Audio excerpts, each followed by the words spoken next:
जाहिलो एक काम नहीं हुआ तुमसे? इस वक्त खामोश कमरे में उसकी दहशत अंगेज आवाज़ से कमरे में मौजूद हर शख्स कांप उठा था। सर, मुझे ये लगा था वो मर गया है। तसल्ली करने से पहले ही उसका गार्ड आ टपका। तुमसे एक काम कहा था मैंने, एमडी। ये काम नहीं हो सका। वो शहरियान शाह है, माफिया डॉन। तुम्हें लगता है वो तुम्हारे हाथों आसानी से मारा जाएगा? वापस आ गया है वो। इस शख्स की धाड़ में भी कहीं न कहीं खौफ था। सर, आप परेशान ना हो। शहरियार शाह का कोई एक दुश्मन नहीं है। वो कभी हम पर शक नहीं करेगा। और हम तक पहुंचने से पहले ही जो सिक्का मैंने इस बार फेंका है वो हमारी जीत के लिए काफ़ी होगा। एक आखिरी मौका तुम्हें दे रहा हूँ, इसके बाद बर्दाश्त नहीं करूँगा। सिर्फ एक आखिरी मौका, या तो शाह ख़त्म या तुम ख़त्म। ओके सर, आप बेफिक्र रहें। मुझसे कहता पलटा जब एक बार फिर उसकी आवाज़ गूंजी। और हाँ, एक आखिरी बात, ये काम मुझे एक हफ्ते के अंदर चाहिए। कट। Okay sir. वो कुछ सोचता अपनी आंखों में एक एतमाद लिए बाहर निकल गया। सिर्फ एक हफ्ता शहरियान शाह, सिर्फ एक हफ्ता, और फिर तू भी अपने बाप और ससुर के पास। पीछे वो शख्स खुद से कहता कहका लगा गया। एक खतरनाक कहका। कैसा रहा सब? हरीम बेगम इसके बालों में हाथ फेरती मोहब्बत से बोली। सब बहुत अच्छा था। वहाँ हम शहरियान के एक दोस्त की तरफ ठहरे थे। नए दोस्त भी बन गए। सहल के पुरसुकून अंदाज पर हरीम बेगम को अपने अंदर सुकून उतरता महसूस हुआ था। शहरियान ठीक है ना? जी, अब काफ़ी बेहतर है। वो तो वैसे भी ढीठ है। दर्द हो भी रहा हो तो नहीं बताएगा। बुरी बात बेटा, शौहर है वो तुम्हारा। ठीक से बात बात किया करो। अच्छा जी, वो बहुत ही कोई ढीठ इंसान है। दर्द हो भी रहा हो तो नहीं बताएंगे। अब ठीक है? अपना जुमला थोड़ा सा तब्दील करके वो शरारत से बोली कि हरीम बेगम ने अपना सर पीटा था। तुम्हारा कुछ नहीं हो सकता। चलें भाई, कॉफ़ी टाइम। रहल की कॉफ़ी की ट्रे उठाए इनके रूम में दाखिल हुई और इसके बाद फिर पूरे कमरे में इनकी खिलखिलाने की आवाज़ें गूंजी थी। खुशियों को एक बार फिर सैयद हाउस में वेलकम किया गया था। जहल को उसके घर छोड़ने के बाद वो खुद शिफान के साथ काम से निकल गया था। क्या बना फिर? उस पर शक है तुझे? शिफान ने एक नज़र से देखा, पूछा। पता नहीं, वो सिगरेट का कश लगाता बोला। तुझे यकीन है इसने सिकंदर अंकल का कहा था? मैंने खुद सुना था। मैं इतनी भी घनूकी में नहीं था कि इसकी बात सुन ना पाऊँ। इसने क्लियर डैड के मदर बोला था। डैम इट, मैं इसे पकड़ क्यों नहीं सका? एक बार मेरे हाथ लग जाए, आई स्वेयर इसकी ज़िंदगी हराम कर दूंगा मैं। वो तैश से बोला। तो टेंशन ना ले, एक हफ्ते के अंदर अंदर वो सामने होगा। शिफान ने कहकर इसके कंधे पर हाथ रखा जिस पर वो सर को खम दे गया। अलार्म क्लिक की आवाज़ से तो वह मुश्किल आंखें खोल पाया। रात को तकरीबन 4 बजे वो वापस लौटा था। बेदिली से उठता हुआ वॉशरूम की तरफ गया। जहल, यार मेरी शर्ट निकाल देना। वॉशरूम के दरवाजे पर पहुंचते ही उसने आवाज़ लगाई, लेकिन सामना तन्हाई से हुआ। कल रात ही तो उसे हरीम बेगम की तरफ छोड़कर आया था। बेबी गर्ल, आदत हो गई है तुम्हारी। खुद से बराबर बड़बड़ाता वो वॉशरूम में घुस गया। चंद मिनटों के बाद वो फ्रेश सा ब्राउन पैंट कोट में बाहर आया। शीशे के सामने खड़े होकर उसने एक ताराना नज़र खुद पर डाली। इसके बाल अब कानों से नीचे आने लगे थे। हल्की हल्की बड़ी हुई बियर्ड में वो मज़ीद पुरकशिश लग रहा था। एक नज़र खुद पर डालकर वो अपने एक हाथ में मखसूस हैंड बैंड और दूसरे में वॉच पहने बाहर आया, जहाँ आयशा बेगम और भी अम्मा से पहले से ही खड़ी दिखाई दी। अस्सलाम वालेकुम। शहरियान मुस्कुराकर भी अम्मा के गले लगा, जो आंखों में कदरे नाराज़गी लिए खड़ी थी। कहाँ लगी थी गोली? अरे यार भी अम्मा, अब तो बात पुरानी हो गई और आप पूछ रही हैं? उसने छेड़ा, मगर भी अम्मा और आयशा बेगम को की संजीदगी देखकर सर झुका गया। यहाँ पर अब किसके कंधे आगे किया, जिसे देख कर भी अम्मा और रोहानसी होकर इसके कंधे पर बूसा देने लगी। इसके बाद उन्होंने हाथ के इशारे से इसके कंधे पर अल्लाह लिखा था, जबकि इनके बरक्स आयशा बेगम बिल्कुल खामोश खड़ी थी। आज पहली बार शहरियान को इनकी खामोशी चुभी थी। बल्कि वो तो खामोशी पहली बार हुई थी, वरना अमूमन उसे सुनाया ही करती थी। भी अम्मा आ जाएं, खाना लग गया है। इसे देखे बगैर ही आयशा बेगम नाश्ते की टेबल पर बैठ गई। मुझे भूख नहीं है, मैं लेट हो गया हूँ आज, बुलंद आवाज़ में कहकर वो बाहर की तरफ बढ़ गया। किसकी जाती है आयशा बेगम भी अम्मा से मुखातिब हुई। देखा आपने कितना ज़िद्दी है ये? वो तो शुरू से ही है। तुम क्यों फ़िक्र करती हो? शेर की औलाद है। ऑफिस में जाते ही सबने उसे वेलकम किया था। इन सबको हाथ के इशारे से शुक्रिया करता वो लगारी साहब के ऑफिस की तरफ बढ़ गया। वेलकम बैक मेरे शहजादे। लगारी साहब ने इसे देखते ही गले लगाया। थैंक यू लगारी अंकल, मुझे मलिक की फ़ाइल दें। क्या हुआ, खैरियत है? जी खैरियत है। उन्हें कुछ जल्दी में लगा था, जिस पर वो मलिक की फ़ाइल से थमा गए। फिर मिलता हूँ आपसे। मिस रमशा, आपके पास कल गुल कंपनीज़ की फ़ाइल थी, वो मुझे ला कर दें। बट सर, वो तो जहल के पास है। गुल इंडस्ट्रीज़ के ऊपर ही वो काम कर रही थी। रमशा बेतहम्मुल से कहा। آج اتنے دنوں بعد وہ آفس میں قدم رکھنے سے۔ اچھا آپ جائیں، میں ان سے پوچھتا ہوں، بہت سے کام تھے جو اس کے انتظار میں تھے۔ کچھ سوچتے ہوئے اس نے فون اٹھا کر ایک نمبر ڈائل کیا۔ مسلسل بیل بجنے والی رنگ ٹون سے اس نے بے دلی سے فون کال سے لگایا۔ کیا مسئلہ ہے؟ صبح صبح نمبر دیکھے بغیر ہی وہ کال اٹھاتی، نیند میں بڑبڑائی کہ وہ دوسری طرف اس کی نیند میں ڈوبی آواز سے مسکرا اٹھا تھا۔ Good morning وائفی۔ اس کی بھاری آواز سے وہ فوراً سے آنکھیں کھول گئی۔ شرم آنی چاہیے، صبح صبح کسی کو ڈسٹرب کر کے اسے مارننگ وش کرتے ہو۔ حال آپ کے تلک کی عرض ہے کہ ابھی 10 بج رہے ہیں اور آپ کی آج غیر حاضری کی وجہ سے میری ایک بہت ضروری فائل نہیں مل رہی ہے۔ آپ سے اس کے مطمئن اور مدبانہ انداز پر وہ ذہل گزارش ہے 10 منٹ سے پہلے آپ آفس پہنچیں، کھلکھلا کر ہنسی۔ نہیں سر، آج میرے ہسبینڈ نہیں ہیں، اس لیے میں اپنا اتنا پرسکون ٹائم آفس آ کر برباد نہیں کر سکتی۔ اوہ اچھا، اگر آپ کے ہسبینڈ نہیں ہیں تو پھر آپ میرے ساتھ ڈیٹ پر چلیں گی مسز زہر؟ دوسری طرف سے وہ پرشوق سا بولا۔ نہیں سر، میں اپنے ہسبینڈ کی بہت وفادار ہوں، چاہے وہ ایک ڈھیر انسان ہی کیوں نہ ہو۔ مسز زہل، باقی باتیں آفس میں ہوں گی، آپ 5 منٹ سے پہلے آفس میں موجود ہوں۔ بٹ اس کی بات پوری ہونے سے پہلے ہی کال کٹ گئی تھی۔ کھڑوس شاہ۔ ٹھیک 15 منٹ بعد وہ آفس داخل ہوئی تھی، اسے دیکھتے ہی رمشا کی طرف بڑھی، جس پر وہ مسکرا کر اسے ساتھ لگا گئی۔ کتنے دنوں بعد آئی ہو تم یار، باس کی بیوی بننے کے بعد تو ہمیں بھول ہی گئی ہو۔ ارے ایسا کچھ نہیں ہے، بس باس کے امپلائی سے زیادہ باس کی بیوی کی ڈیوٹی سخت ہے۔ ان کے انداز پر رمشا کا کہکا بلند ہوا۔ یہ بات مجھ سے بہتر کون جان سکتا ہے، سیکرٹری رہی ہوں سر کی، وہ جاب بھی کچھ کم نہیں۔ ابھی وہ باتوں میں مصروف تھے جب معاذ ان کے پاس آیا۔ ہائے سہیل، وہ اس کے پاس آتا آج کافی عرصے بعد پرانے معاذ کی طرح مسکرا کر بولا، ہائے کیسی ہو؟ نہیں باتیں کرتے دیکھ رمشا وہاں سے واک آؤٹ کر گئی۔ ٹھیک ہوں، تم بتاؤ؟ وہ مجھے تم سے سوری کرنی تھی، میں اتنے دن تم سے روٹ رہا، آئی ایم سوری زہر۔ میں وہ اس کی آنکھوں میں دیکھے بولا، اس کی آنکھوں میں سمجھ سکتا ہوں تمہاری اپنی بھی مجبوری تھی۔ زہل کو تکلیف نظر آئی تھی۔ معاذ جو ہوا اسے بھول جاؤ، اب میں اپنی لائف سے بہت خوش ہوں، تم چاہو تو ہم آج بھی ویسے بھی دوست بن سکتے ہیں جیسے پہلے تھے۔ بولتے ہوئے اس کی آنکھوں میں جو چمک تھی وہ سامنے اپنے کیبن میں بیٹھے شہریان کو فی الحال چبھی ضرور تھی۔ ہاں بالکل، معاذ نے مسکرا کر ہاتھ آگے بڑھایا، جسے وہ بھی مسکرا کر تھام گئی۔ اچھا چلو ذرا تمہارے باس سے مل کر آئی۔ ہاں دھیان سے جانا سر، بہت غصے میں ہیں صبح سے۔ ڈونٹ وری، سہل کہتی آگے بڑھ گئی کہ اس کے جاتے ہی معاذ نے گہرا سانس کھینچا۔ آج وہ پرسکون تھا، محبت شاید ہوتی ہی ایسی ہے۔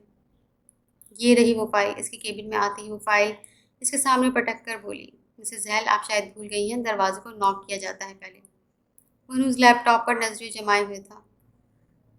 میں نہیں آئی تھنک آپ بھول گئے ہیں، مسز شہریان ہوں۔ مجھے نہ تو پہلے ناک کرنے کی ضرورت تھی اور نہ ہی اب ہے۔ زہل اب ٹیبل پر بیٹھتی اسے گھورتے ہوئے بولی کہ اس کی بات پر شہریان اب کرسی سے اٹھ کر اس کے سامنے کھڑا ہوا۔ میں نہیں، آپ بھول گئی تھی جب اتنی ہنس کی باتیں کی جا رہی تھیں۔ وہ اس پر نظریں مرکوز کیے تیش سے بولا، تو اس میں کیا ہو گیا، وہ دوست ہے میرا۔ اس کی جیلسی پر وہ بامشکل اپنی ہنسی دبا پائی تھی۔ میرا صبر مت آزمایا کرو زہل، وہ جو تھا نا اس کے بعد اگر وہ اسی آفس میں صحیح سلامت کھڑا ہے تو اس میں تم شکر ادا کرو۔ اب اگر اس کی زندگی چاہتی ہو تو دور رہنا۔ وہ اس پر جھکے جنون سے بولا، وہ جو بھی تھا اب وہ صرف میرا دوست ہے۔ زہل اس کے چہرے پر ہاتھ پھیرتی آنکھوں میں شرارت سے بولی کہ اس طرح سے سیڈیوس کرنے کا وہ ہر بہو آئی برو چکا کر اسے دیکھنے لگا۔ وہ اس کا ہاتھ تھامے ضبط سے بولا، کیوں اب آپ کا غصہ کہاں گیا؟ بولے۔ اب کہ اس کی شرٹ کے بٹن سے کھیلتی بولی، یہ انداز گھر پر ٹرائی کرنا جب بتاؤں گا تمہیں۔ اس نے جھٹکے سے اسے اب قریب کیا تھا کہ اس طرح اتفاق پر وہ پوری طرح سٹ پٹائی تھی۔ کچھ کہہ رہی تھیں آپ؟ نہیں، میں تو اس کے بعد شہریان نے اسے بولنے کا موقع نہیں دیا تھا۔ زہل کی مزاحمت کرتے ہاتھوں کو اپنی گرفت میں لیے خود کو سیراب کرتے ہوئے، کب اس کا کیبن کسی نے نوک کیا اسے پتہ ہی نہیں چلا۔ ویلکم بیک سامنے سے آتے ہی جو منظر اسے دیکھنے کو ملا تھا وہ اس کے پیروں سے نیچے زمین نکالنے کو کافی تھا۔ جب اس کے آتے ہی شہریان بدمزہ ہو کر پیچھے ہوا، اسے سامنے دیکھ کر کچھ دیر پہلے والے سکون تاثرات کی جگہ اب سخت تاثرات نے لے لی تھی۔ آپ مینرز بھول گئی ہیں کیا عنایا ملک؟ وہ بول کم بلکہ دھاڑ زیادہ رہا تھا کہ اس کی دھاڑ سے جہاں عنایا نے 2 قدم پیچھے لیتے وہیں زہل نے اس کا ہاتھ تھام کر اسے ریلیکس کرنے کا کہا تھا۔ میں نے نوک کیا تھا، عنایا سرخ آنکھوں سے بولی، کیا میں نے اجازت دی تھی آپ کو؟ تو آپ کو بھی سمجھنا چاہیے، اپنی پرائیویٹ چیزیں اپنے بیڈ روم میں کریں۔ اب کہ وہ بھی چیخی تھی، جبکہ اس کی بات سن کر شہریان ہنستا چلا گیا تھا۔ सीरियसली आपको लगता है मैं इस वजह से? मुझे कोई डर नहीं सुनाया, ये बीवी है मेरी।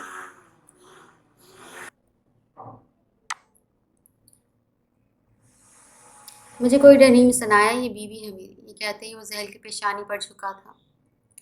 मुझे मेरे ऑफिस में कोई भी बिना परमिशन के नहीं चाहिए, गॉट इट? इसके इतने बेरुख अंदाज और इसके पीछे सुर्ख सी जहल को खड़ी देख कर अनाया के अंदर एक शोला सा लगा था जो शायद सब जलाने वाला था। आप मुझसे ऐसे बात नहीं कर सकते मिस्टर शाह। अनाया सुर्ख चेहरा लिए चिल्लाती तेजी से ऑफिस से निकल गई। रिलैक्स शहरियान। इसके जाने के बाद जहल ने शहरियान का हाथ थामा, क्योंकि जो गहरा सांस लेकर कुर्सी पर ढह गया। तुम्हें इससे ऐसे बात नहीं करनी चाहिए थी। तुम्हें मुझे बताने की ज़रूरत नहीं है जहल। मैं इस तरह की गुस्ताखी सिर्फ तुम्हारी बर्दाश्त करता हूँ। इसका मतलब ये नहीं कि तुम दूसरों को सपोर्ट करो। अच्छा खैर, ये देखो मैंने कुछ एडिटिंग की है इसमें। आपकी वो मौजू बदलती इसके सामने फ़ाइल करके, जिस पर शहरियान भी फ़ाइल की तरफ मुतवज्जा हुआ। हेलो अहमद, मुझे एक काम है तुमसे। इसके ऑफिस से निकलते ही अनाया मलिक ने एक नंबर डायल किया था। इसके चेहरे पर अब एक अलग ही चमक थी। हम कहाँ जा रहे हैं? क्यों मैडम, रास्ता पहचानी नहीं आप? शहरियान आंखें छोटी किए बोला। नहीं, मेरा मतलब है हम क्यों जा रहे हैं यहाँ। बस मैं तंग आ गई हूँ तुमसे, इसलिए छोड़ने जा रहा हूँ। वेरी फनी शहरियान शाह, सहल ने तंज किया था, जिस पर मुकाबिल के चेहरे के गड़े नुमाया हुए थे। अगली लम्हे इनकी गाड़ी सैयद हाउस के आगे रुकी थी। उतरे मैडम, फिक्र न करें, ज़्यादा शिकायतें नहीं लगाऊंगा आपकी। आप लगा दें शिकायतें, मुझ पर किसी की डांट का असर नहीं होने वाला। वो इसके बाजू में हाथ डाले शरारत से बोलती अंदर की जाने पड़ी थी। मेरी ढीठ बीवी। आंटी, मैं आपसे एक बात पूछने आज आया हूँ। कुछ देर बाद इसने अपनी बात का आगाज़ किया। हाँ बेटा बोलो। आपको कुछ याद है? इब्राहिम अंकल और डैड की किसी से कोई दुश्मनी है? कुछ तो याद होगा आपको, इसने पुरसोच अंदाज में कहा। बेटा, इब्राहिम साहब मुझसे इस तरह का शेयर नहीं करते थे बातें। फिर भी आपको कुछ तो याद होगा, जहन पर जोर दीजिए। इसके जोर देने पर हरीम बेगम सर पर हाथ रखकर कुछ सोचने लगी। हाँ शायद एक था, इब्राहिम साहब और सिकंदर भाई का एक दिन बहुत परेशान। वो बार बार किसी मलिक का जिक्र कर रहे थे, लेकिन मुझे पूरा नाम नहीं पता बेटे। बस इतना ही काफ़ी है। बहुत खेल लिया गीदड़ों ने, अब इन्हें मैं बताता हूँ। कहते ही इसके तासुरात सख्त हो गए थे, जिस पर रहल और हरीम बेगम परेशान होकर एक दूसरे को देखने लगी। रात को 9 बजे के करीब इसने शाह मैंशन के आगे गाड़ी खड़ी की थी। तुम अंदर चलो, मुझे एक कॉल करनी है। इसके कहने पर वो सर हिलाती अंदर की तरफ चली गई, जहाँ एक नई मुसीबत इसका इंतज़ार कर रही थी। आ गई तुम? बी अम्मा लाउंज में बैठी सख्त लहजे में बोली। जी। शहरियान कहाँ है? वो बाहर है, आ रहा है। जहल ने आयशा बेगम को देखा, जो खुद भी आज बी अम्मा को इससे बात करते देख हैरान थी। ये लड़की कुछ तमीज़ नहीं सिखाई क्या तुम्हारे माँ बाप ने, जो शौहर को इस तरह बुलाती हो? जहल सख्त किए बोली। देखिए, आप मेरे माँ बाप पर मत जाएं। क्यों क्यों ना जाऊं तुम्हारे माँ बाप पर? तुम्हारे माँ बाप ने ही ऐसी तरबियत की है तुम्हारी। पहले तुम्हारे बाप ने मेरे बेटे को मार दिया, और अब तुम मेरे पोती की ज़िंदगी हराम करने आ गई हो। ये अम्मा ने जिस हिकारत से कहा था, जहल की बर्दाश्त जवाब दे गई थी खुद को तो। मगर क्या तुम्हारा बाप और enough shut up, just shut up. आपकी हिम्मत? जहल शहरियान, जो अभी अंदर दाखिल हुआ था, इसे बी अम्मा पर चिल्लाते देख वो दृष्टि से इसकी बात काटता बोला। ये क्या तरीका है बी अम्मा से ऐसे बात करने की? हिम्मत कैसे हुई तुम्हारी? इसकी धार से हर तरफ सन्नाटा छाया। सहल ने भी यकीनी से देखा। छोड़ो शहरियान बेटा, मैं तो बस इससे तुम्हारा ही पूछ रही थी। रिया से चिल्लाने लग गई। बी अम्मा की आंखों में अचानक ही नमी तैरने लगी। झूठ, ये झूठ बोल रही है। कितनी बड़ी झूठी है ये। इनफ जहल, मेरा हाथ रुक जाएगा। तुम्हें मुझ पर यकीन नहीं है? जहल की आंखें सुर्ख हुई थी। शहरियान बेटा, कुछ भी कहने से पहले तुम दोनों तरफ की बात सुन लो। आयशा बेगम का हाल भी कुछ जहल जैसा था, मगर वो बी अम्मा के सामने कुछ भी कहने से कतरा रही थी। वो मेरी दादी हैं। वो दादी जिसने मुझे जब थामा, जब आप दोनों मेरे साथ नहीं थी। और अगर उन्होंने कुछ कह भी दिया तो इसको कोई हक नहीं है बी अम्मा से ऐसे बात करने का। आज पहली बार इसके इस कदर गुस्से की वजह जहल शाह बननी थी, और न जाने अब कितनी ही बार वो इसके कहर की वजह बनने वाली थी। सॉरी कहो बी अम्मा से। मैं नहीं कहूँगी, खासकर अब जब तुम्हें मुझ पर यकीन ही नहीं है। उसे करीब जाते सुर्ख चेहरा लिए बोली। तुम? इससे पहले वो उसकी तरफ पड़ता, फरहान की आवाज़ पर उसकी जानिब मुतवज्जा हुई, जहाँ बी अम्मा चक्कर खाकर गिर गई थी। बी अम्मा वो तेज़ी से इनकी तरफ बढ़ा। रहमान बाबा, गाड़ी निकालें जल्दी से। वो तेज़ी से वो बी अम्मा को उठाता बाहर की तरफ बढ़ा, पर जाते जाते जहल के पास रुक गया था। अगर बी अम्मा को कुछ भी हुआ ना जाए, मैं तुम्हें कभी माफ़ नहीं करूँगा। इसकी आंखें जहल को बहुत कुछ बता गई थी। इसके जाते ही वो सीढ़ी पकड़ कर बैठ गई। जहल, मैं यहाँ मज़ीद नहीं रुक सकती मॉम, वो नम आंखों से बोली। नहीं मेरा बच्चा, ऐसे नहीं कहते। शहरियान अभी गुस्से में है। अगर तुम इस तरह जाओगे तो उसका गुस्सा मज़ीद बढ़ जाएगा। मैं क्या करूँ मॉम, अभी वो गुस्से में है। जब इसका गुस्सा ठंडा होगा जब तुम बात करना इससे। बस अभी तुम भी अम्मा की सेहत याबी की दुआ करो, जान है इनमें शहरियान की। आयशा बेगम इसके सर पर हाथ फेरती मोहब्बत से बोली। वो जान है तो मैं क्या हूँ, ये बात उसने सरगोशी में की थी। आज उसे एक कमी सी महसूस हुई थी। 11 बजे वो हॉस्पिटल से वापस पहुंचा था। बी अम्मा को उनके रूम में लिटाने के बाद वो खुद अपने रूम की तरफ बढ़ गया। कमरे में आते ही सामना अंधेरे से हुआ था, सिर्फ एक लैम्प था जो जल रहा था। नजर घुमान कर वो उसे बेड पर लेटी नजर आई। से देखते ही इसकी बदतमीजी याद आई थी। इसे इग्नोर करके वो वॉशरूम में घुस गया। इसके जाते ही जैल ने आंखें खोल दी थी। कुछ देर बाद वो फिर से वॉशरूम का दरवाज़ा खोला और रूम में दाखिल हुआ। इस वक्त वो ब्लैक बनियान और ब्लैक ही ट्राउज़र में था। इसके सफ़ेद रंग पर काला वैसे ही बहुत जचता था और अब इसकी बेरुखी जहल शाह को बेचैन कर गई थी। वो उठकर उसके पास गई जो अपना लैपटॉप उठाकर सोफे की तरफ बढ़ रहा था। जहल तेजी से इसके रास्ते में हाइल हुई। तबीयत कैसी है बी अम्मा की? उसके हाथ से लैपटॉप निकाल कर सोफे पर रखती बोली। शायद तुमसे कोई कमी रह गई थी इसलिए बच गई। वो इस पर नज़र डाले बगैर बोला। इधर क्या देख रहे हो? मुझसे देखकर बात करें ना मिस्टर शहरियान। या फिर आपको डर है मेरी तरफ से देखकर आपका गुस्सा ठंडा हो जाएगा? मनूज उसके सामने बाजू बांधे खड़ी थी कि शहरियान की इस बात पर वो हैरान हुआ था। इसकी तरफ देखने से इसे भी यही डर था कि वो नरम पड़ जाएगा। मुझे इस टाइम कोई बात नहीं करनी तुमसे, हटो। सीरियसली शहरियान, तुम्हें मुझ पर इतना भी यकीन नहीं है? अब वो इसके करीब होती हसरत से बोली। मैं जानता हूँ भी अम्मा ने कुछ ना कुछ कहा होगा, लेकिन ये कौन सा तरीका है बड़ों से बात करने का?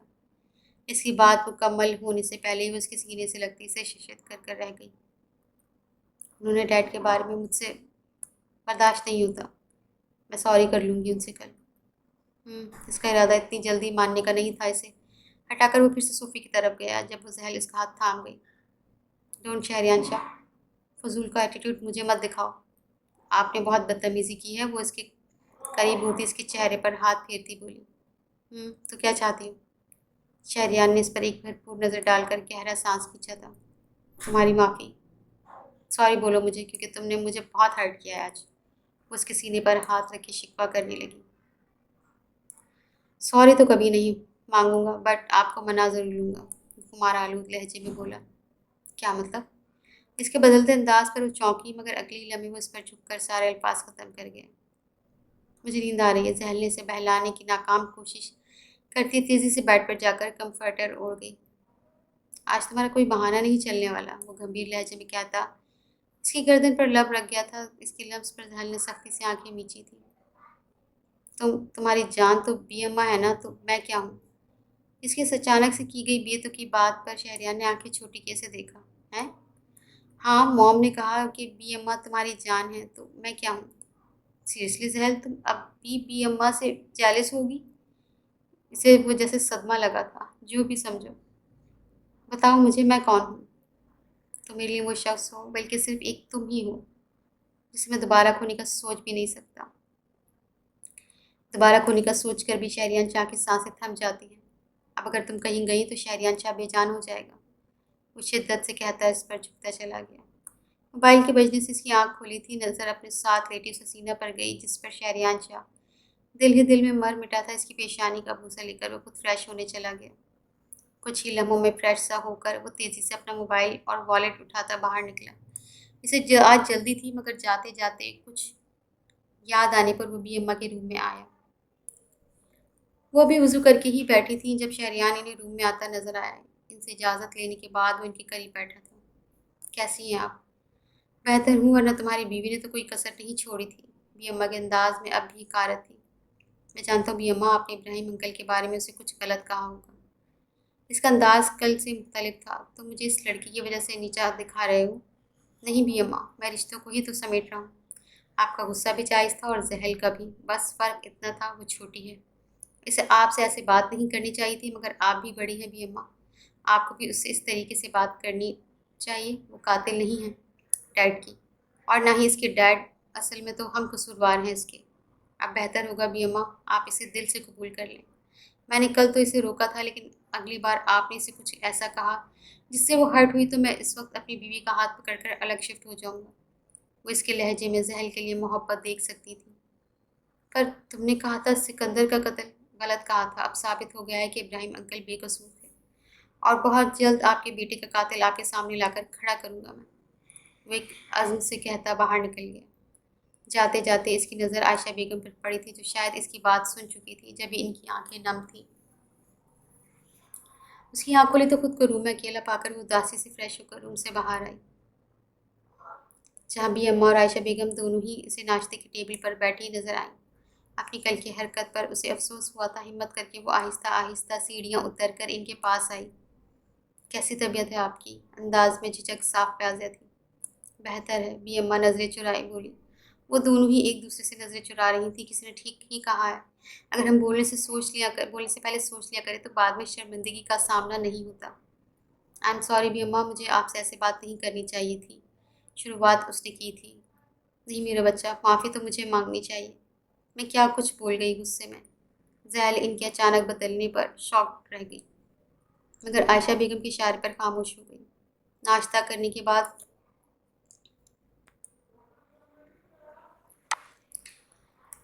بی اماں ملازمہ کے ساتھ اپنے کمرے میں چلی گئی تھی۔ یہ بی اماں کو کیا ہو گیا؟ ان کے جانے کے بعد وہ عائشہ بیگم سے مخاطب ہوئی۔ تمہارے شوہر نے ساری حقیقت بتا دی ہے، وارننگ دے کر گیا ہے، اگر یہ سب واپس ہوا تو تمہیں لے کر یہاں سے چلا جائے گا۔ اور بی اماں بس برداشت کر سکتی ہیں، مگر شہریان کی دوری یا ناراضگی کبھی برداشت نہیں کریں گی۔ عائشہ اس کی ساس کی جگہ دوست زیادہ لگ رہی تھی۔ بالکل میری بی جان کی طرح، وہ تو امریکہ جا کر واپس آنا ہی بھول گئی ہیں۔ چاچو آ گئے لیکن وہ نہیں آ سکی، ڈاکٹر نے سفر کرنے سے منع کیا ہے۔ بی جان کے نام پر اس کی آنکھوں میں چمک تھی۔ انشاءاللہ جلدی آ جائیں گی۔ عائشہ بیگم نے اس کا بازو دبایا۔ ویسے آپ کا بیٹا بھی بہت عجیب ہے، کل تو مجھے بے عزت کر رہا تھا اور آج میرے لیے لڑ رہا ہے۔ زحل بیٹا، لوگ کہتے ہیں عورت زیادہ معاملہ فہم ہوتی ہے، اور مجھے لگتا ہے مرد زیادہ معاملہ فہم ہوتے ہیں۔ عورت جذباتی ہوتی ہے، جبکہ ایک اصل مرد اس کے جذبات کی قدر جانتا ہے۔ میں جانتی ہوں کل شہریان نے غلط کیا، لیکن آج جس طرح سے اس نے تمہاری اہمیت بی اماں کو بتائی ہے، اس کا جواب نہیں ہے۔ شاید اس کا انداز دوسروں سے مختلف ہے۔ ایک بات میری ہمیشہ یاد رکھنا بیٹا، شوہر کے سامنے جتنی اونچی آواز رکھو گی وہ اتنا ہی تم سے آگے بڑھے گا، لیکن جب تم اس کے سامنے نرم لہجہ اختیار کرو گی وہ اتنا ہی تم سے نرمی سے پیش آئے گا۔ شہریان تم سے جتنی محبت کرتا ہے اس کا اندازہ تم کبھی نہیں لگا سکتی۔ وہ 6 سال تم سے دور ضرور رہا ہے، پر تم سے غافل نہیں۔ عائشہ بیگم محبت پاش لہجے میں اپنی بات اس پر پہنچاتی اٹھ کر چلی گئی تھی، البتہ وہ ضرور پیچھے گہری سوچ میں کھو چکی تھی۔ کچھ دن بعد میری کن پکڑو، لگتا ہے ایم ڈی اپنی زندگی سے تنگ آ گئے ہیں۔ کمرے میں نیم اندھیرے میں اس کی آواز سے کوئی بھی فی الحال اس کے تاثرات کا اندازہ نہیں لگا سکتا تھا۔ سر پلیز سر، صرف چند دن اور سارا انتظام ہو گیا ہے، بس کچھ دن اور تمہارا وقت ختم ہوتا ہے M D. Sir please sir, آپ یہ دیکھیں، اگر اس کے بعد بھی اگر آپ مجھے وقت دینا مناسب نہ لگے تو مار دیجیے گا۔ ایم ڈی نے جس اعتماد سے کہا تھا، سامنے بیٹھے شخص نے اس کے ہاتھ سے موبائل لیا، اور موبائل پر چلنے والی ریکارڈنگ سے اب اس شخص کے چہرے پر مسکراہٹ رہیں گی۔ محبت تباہ کرے تو انسان زندہ بھی رہے تو اس کا وجود بے مول ہو جاتا ہے۔ شاہ صاحب، سامنے بیٹھے ایم ڈی کو کہتے اس کا خوفناک کہکا گونجا تھا۔ اس کی ہنسی ہمیشہ کی طرح اس کمرے میں بیٹھے شخص پر خوف طاری کرتی تھی، اور آج تو اس کی ہنسی میں الگ ہی طوفان تھا۔